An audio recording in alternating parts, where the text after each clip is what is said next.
Bonjour et bienvenue en tête-à-tête sur France 24. Notre invité cette semaine est le président de la Commission nationale des droits de l'homme de la République démocratique du Congo, Paul Nsapou. Merci beaucoup d'être avec Merci, merci beaucoup.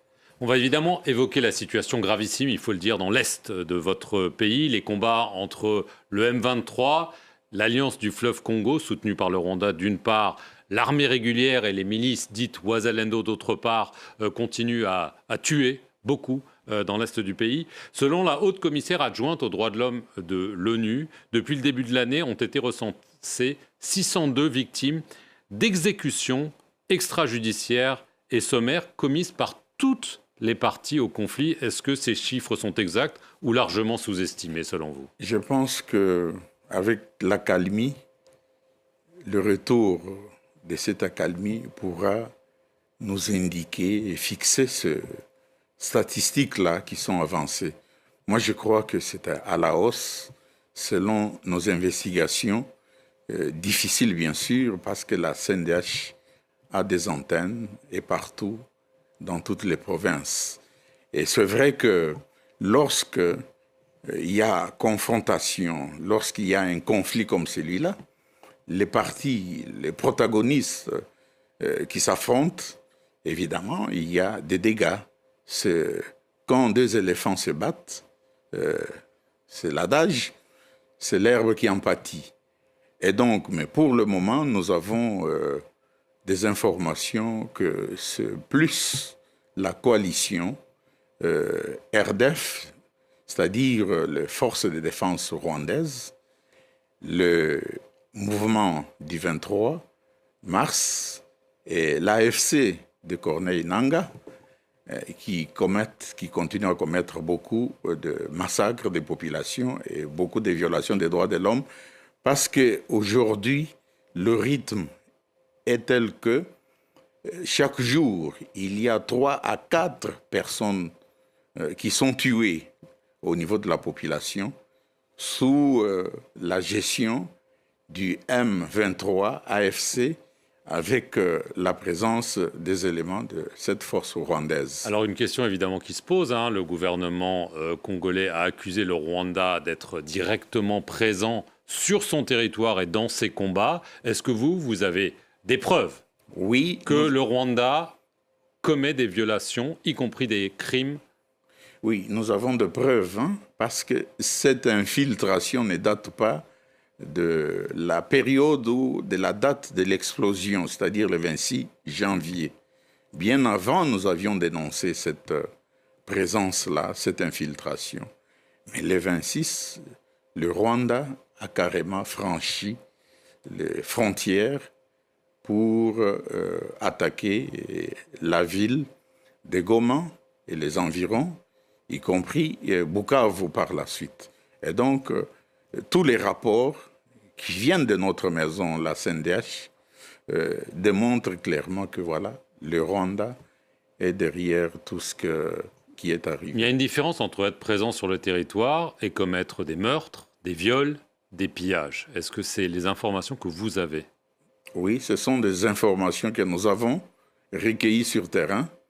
Et comme vous savez, la CNDH va documenter tous ces cas-là, les approfondir, parce que nous avons encore du personnel caché sur place qui renseigne sur toutes les violations des droits de l'homme qui se commettent sur place. L'ONU dit que c'est toutes les parties, donc ça inclut aussi l'armée congolaise et ses alliés. Est-ce que là aussi, vous avez recueilli des preuves de violations graves des droits de l'homme? Mais je vous ai dit tout au début que, voilà, quand deux éléphants se battent, l'herbe en pâtit. L'herbe, ça peut être la population civile, mais la plupart de ces que nous recueillons présentement, ce sont des violations graves des droits de l'homme et même du droit international humanitaire, occasionnées par les deux mouvements,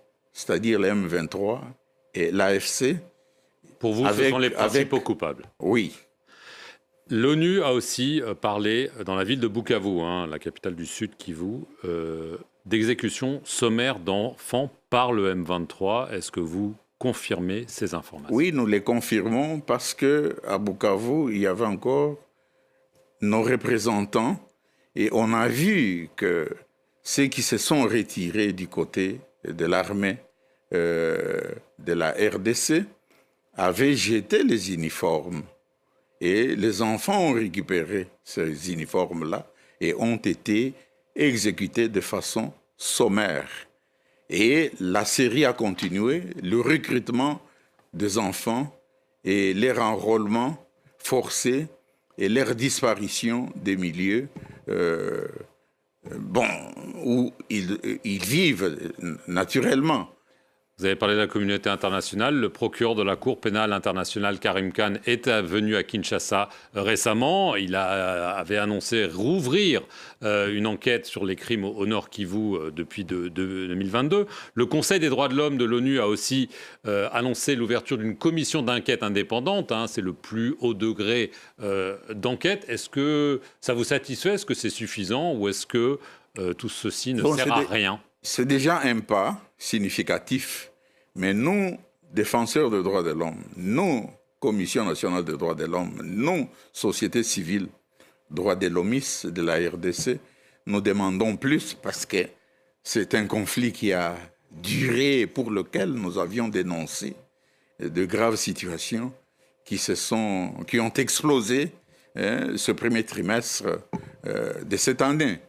Nous voulons qu'au-delà de toutes les résolutions et décisions qui sont prises dans les enceintes internationales, nous voulons qu'au-delà de la résolution 2773, que des sanctions ciblées soient prises pour lutter contre l'impunité.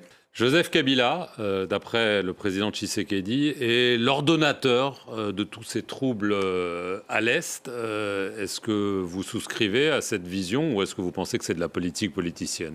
Bon, ça peut être de la politique politicienne, bien sûr, mais il a posé des actes. Et là, il a choisi, apparemment, de soutenir ceux qui ont pris les armes. Et pas les moindres, parce que Nanga était président de la commission électorale. Vous voyez ce que ça représente comme conséquence.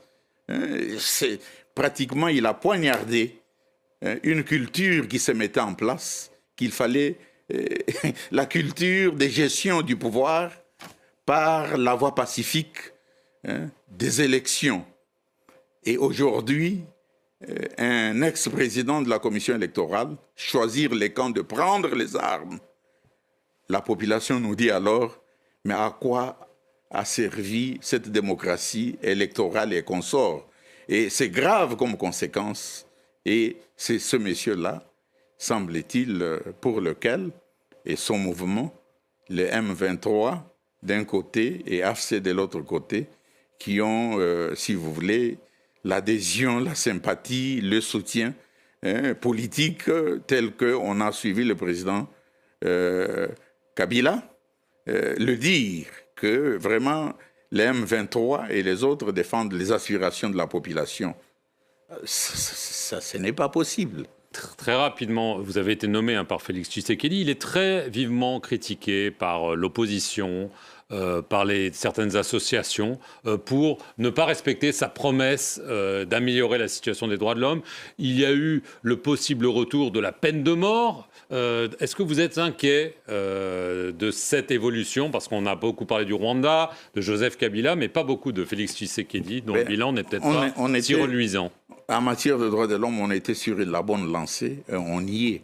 Parce que dans la partie qui n'est pas contrôlée par les forces rwandaises, les M23 et l'AFC, eh bien, dans cette partie, il n'y a pas de liberté. On ne peut pas manifester librement dans le nord et sud Kivu, à Goma ou ailleurs, sans s'exposer. Alors, nous étions sur la bonne lancée. Le Kinshasa, en tant que gouvernement, a produit beaucoup de lois promotionnelles et protectrices de valeurs de dignité humaine, le droit de l'homme et la démocratie. L'opposition affirme que la réalité n'est pas celle que vous décrivez. Mais non, on sait l'opposition, lorsqu'elle veut taper, on sait sur quelle corde de la guitare pincer le droit de l'homme. La peine de mort, ce n'est pas justifié parce que maintenant, un gouvernement responsable a pensé, le gouvernement a pensé qu'il fallait secouer un peu, lever le moratoire sur la peine de mort. Mais j'avais dit en même temps que nous avons approché le gouvernement pour comprendre sa motivation ou ses motivations. Et aujourd'hui, j'ose confirmer ici que pas même un seul enfant Koulouna, les enfants de la rue, n'a été exécuté. Et d'ailleurs, vous avez appris que ceux qui étaient condamnés dans le dossier de coup d'État à Malanga, son fils et les autres, ont été, disons, transférés dans leur pays d'origine, aux États-Unis d'Amérique. Je vous pose très rapidement la dernière question. Est-ce que le président Tshisekedi vous a assuré que la peine de mort ne serait pas utilisée en RDC?